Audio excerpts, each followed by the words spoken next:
Hey guys, welcome back to the channel. Hope you're having a good one today. I'm the Metal Junkie, and today I'm going to be giving you my thoughts on the brand new album Saviors by Green Day. Came out in January. I had time to sit and listen to it over the past month or so. This is their 14th studio album. To give you a little bit of my history with Green Day, this is my first full album I'm actually listening to. I grew up with their singles. They used to play on TV a lot. I know basically the singles from Dookie all the way to American Idiot, but I haven't listened to this band or anything new from this band for the last 20 years or so. So this was a real treat seeing what they're up to nowadays, and it's pretty damn good. I have to say, I enjoyed it much more than I thought I would, especially being a metal guy myself. But yeah, I only really knew Basket Case, which I still think is one of their best songs ever. When I come around all the way to American Idiot, Boulevard of Broken Dreams, stuff like that. That's basically the end of Green Day from what I know. So I was going into this album with really no expectations, but I wasn't expecting a whole lot, I guess. But yeah, it's pretty great for the most part. We get 15 tracks on here, which is quite a bit, so there's bound to be some things that I don't like on here, which of course is the case, but for the most part, I enjoyed most of this record. And looking at the 15 tracks on here, there's quite a few that I really love, starting with One Eyed Bastard. That song grabbed my attention right away on first listen. I I've heard recently that it stole like their main riff or their first riff the song opens with is kind of stealing from Pink. So What? Kind of has the same melody. Now that I know that, yeah, it's kind of true, but I never even thought about that listening to this. Well, I don't listen to Pink a lot. I hear it on the radio or whatnot. So, yeah, now that I can make that connection, I do hear it, but I still love the song regardless. Kind of like this mobster type track with the lyrics and whatnot. And I just find like this song has an edge to it.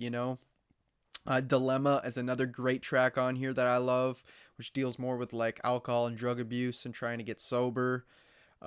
Susie Chapstick. Now, this is a slower type song, which I absolutely love. It reminded me of Stone Temple Pilots for some reason, like late 90s, early 2000s Stone Temple Pilots. It's just a really great alternative type track. I think the title track, Saviors, is a catchy little track. And one of my personal favorites, Strange Days Are Here to Stay. I just absolutely love the lyrics in that track. It's very relevant in today's world.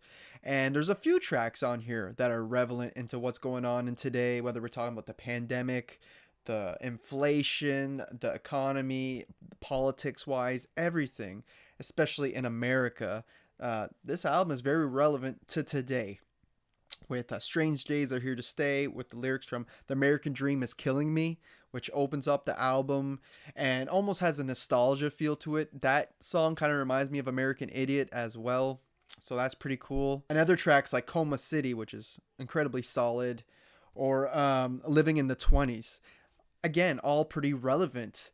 While the rest of the tracks deal with random different topics, whether you're talking about relationships or whatnot, these seem to be talking about more the modern times that we live in now. And one funny thing about Living in the 20s, when I seen that track title for the first time and listened to the song, my brain automatically went to 1920s, just because that's what we always think of when we hear 20s. I wasn't even thinking about that. They're talking about now. We're living in the 20s now, which it's crazy times we're living. Crazy to think.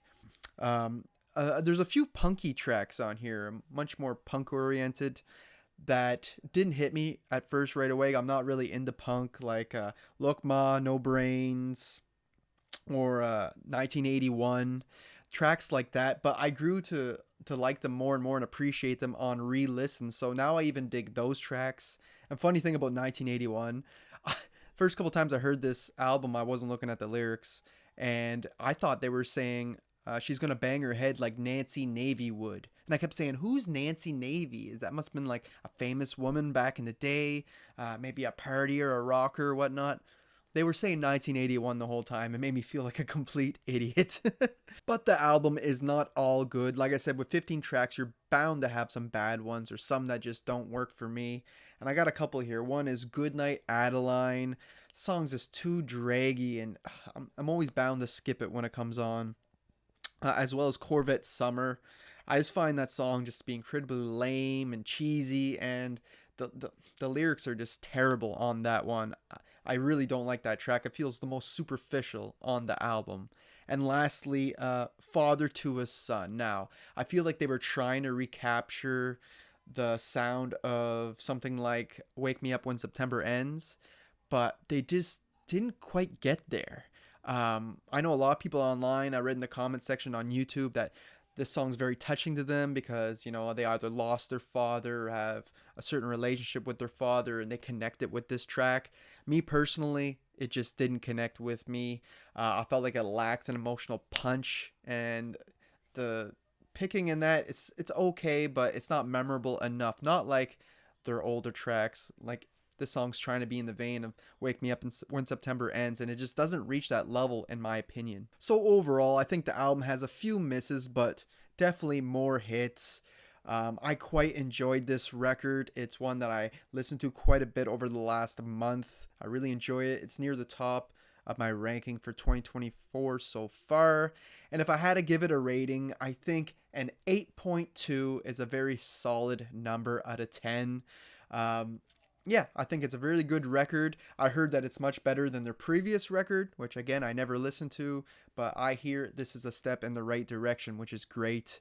I heard Green Day play live on YouTube here on a channel, and they were playing the song Basket Case live, and what's his name, Billy Joe, the singer, he sounded pretty terrible. It didn't sound anything like he used to. Obviously, he's older now, but I'm hoping that they can still pull off these new songs live.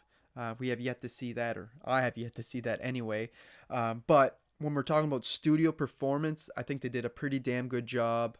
The songwriting is decent enough. The lyrics work most of the time. A few times are a little silly, but overall, I did really enjoy this album. So let me know down below how you enjoyed this album. Did you like it? Did you hate it? What would you rate it out of 10?